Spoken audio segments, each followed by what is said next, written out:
Ladies and gentlemen, I am proud to introduce to you my good friend, Dr. Ralph Van Brocklin.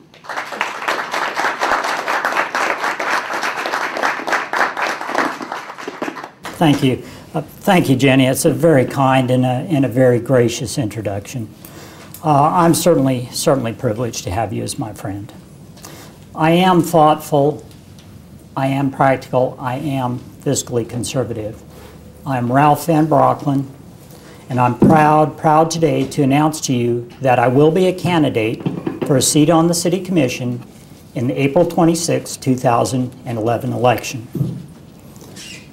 I certainly cannot begin to adequately thank all of you for being out on a day like this. Cold, blustery day, day that certainly makes you happy to know that you have a city government that functions well, that you have people in this city government who look after your needs.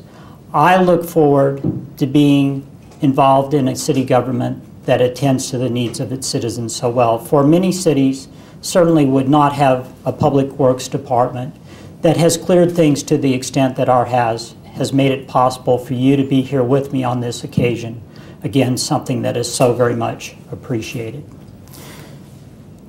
I have to tell you that with weather like this, the suggestion in the Johnson City Press editorial this past Saturday that we might want to go ahead and move our municipal elections from this time of the year into November when the general election is held has certainly caught my eye and my attention. I would much rather that all of us were standing here on a very nice, warm summer day for this announcement than being here in the lobby instead of out on the steps where I had planned it.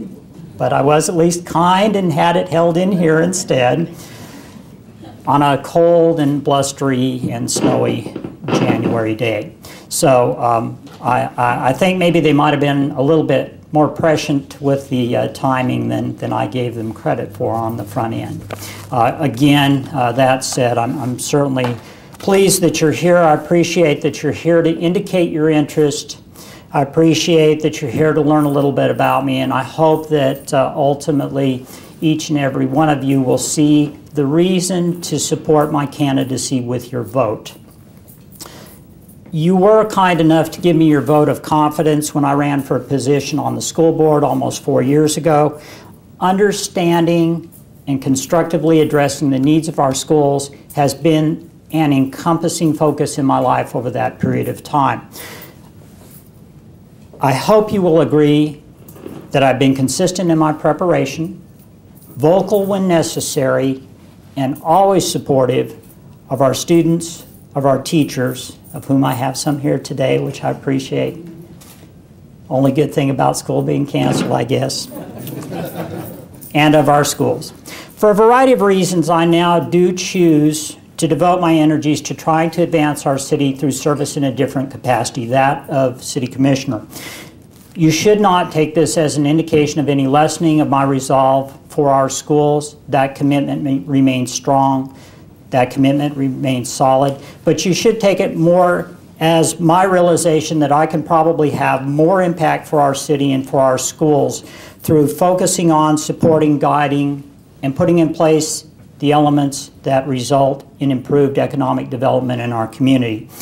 For it is the broadened tax base that comes through economic development that allows us to improve our schools, to more completely provide for our citizens, and to heighten the desirability of Johnson City for our sons and daughters as remaining their home, as being their future home.